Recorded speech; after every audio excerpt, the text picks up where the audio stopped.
Hello watch enthusiasts and welcome to Watch Chronicler. Rolex Submariner. These are words which for years have not only defined the dive watch segment, but also the time a man or woman was prepared to wait for their new watch.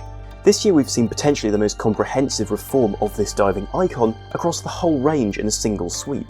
Even so, this is a watch which bears more than a passing resemblance to its direct predecessor.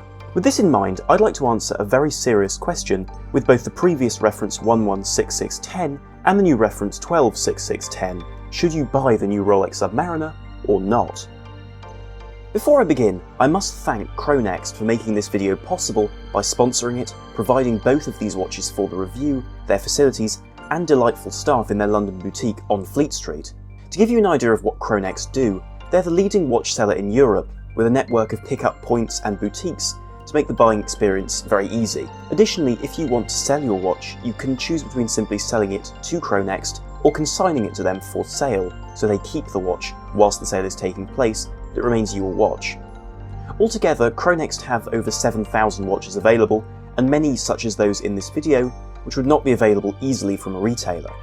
There is also an additional perk which you should know about, and that's that if you choose to buy one of their watches, which range from Longines to Lange, if you use our link and the discount code in the section below, you'll be able to get money off the watch and support Watch Chronicler with your purchase.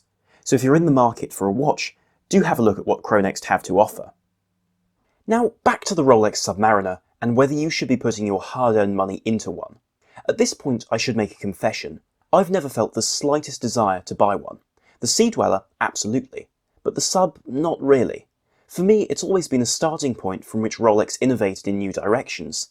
However, it remains the benchmark for a dive watch because it delivers everything you might ever need and has consistently normalised new technologies. Take for example the sapphire crystal or ceramic dive bezel. Also, with a 300 metre water resistance, tough but slim case in 904L steel, and eminently reliable movement, it's about all you might ever need in a watch. With that being said, however, the new Submariner is unique as it doesn't really push the collection forward, unlike previous replacement references. Let me elaborate on that point. It retains the same design for the bezel, dial, crystal and hands, and, you could say, doesn't show what dive watches from other brands will be for the next 10 years, unlike its predecessor. Instead, this is the watch the 2010 Submariner probably always should have been. Let's focus on the details first of all. Before that, remember to like, subscribe and comment, and follow us on Instagram to always know about our videos, podcasts and articles, as well as all the watches you deserve to know about.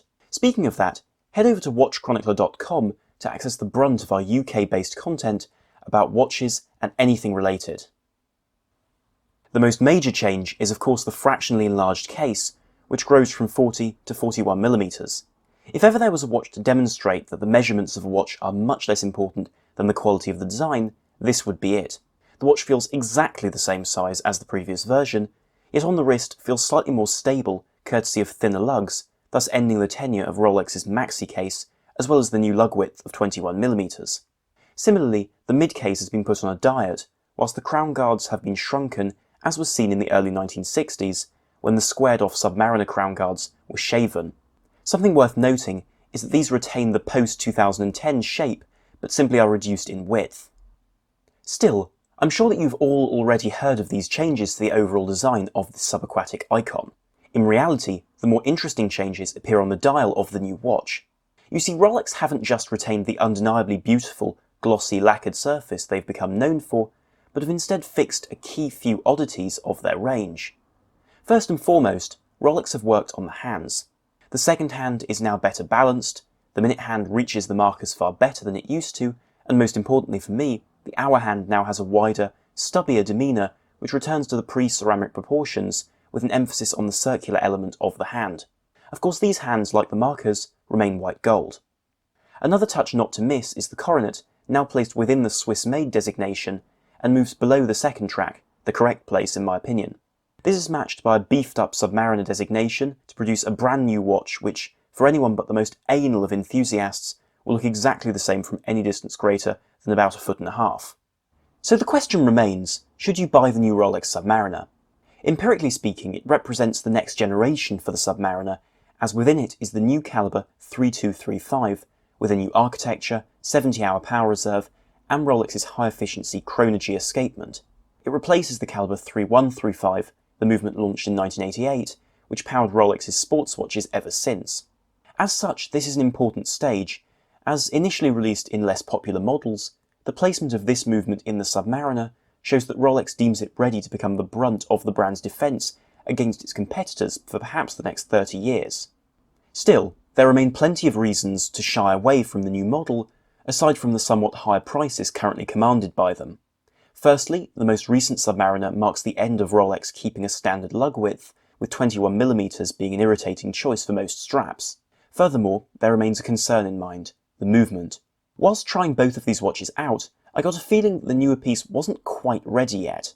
Sure, it was clearly well put together and ran flawlessly throughout the time in which I was handling the watch, but take for instance the hacking mechanism, which, rather like a tired old ETA, sometimes failed to engage. Whilst I can be sure that Rolex will have the movement running flawlessly in time, I can see the appeal of the good old, mechanically perfect 3135. So what does this mean? Well, the new version of the Submariner is better balanced, a more polished design, and probably what the ceramic sub always should have been. It's the better of the two watches, make no mistake. However, it's also a watch which you have to approach with a few provisos. The lug width will be an annoyance, and the new movement might at first be a concern. Still, there's absolutely nothing wrong with the old one if you prefer it.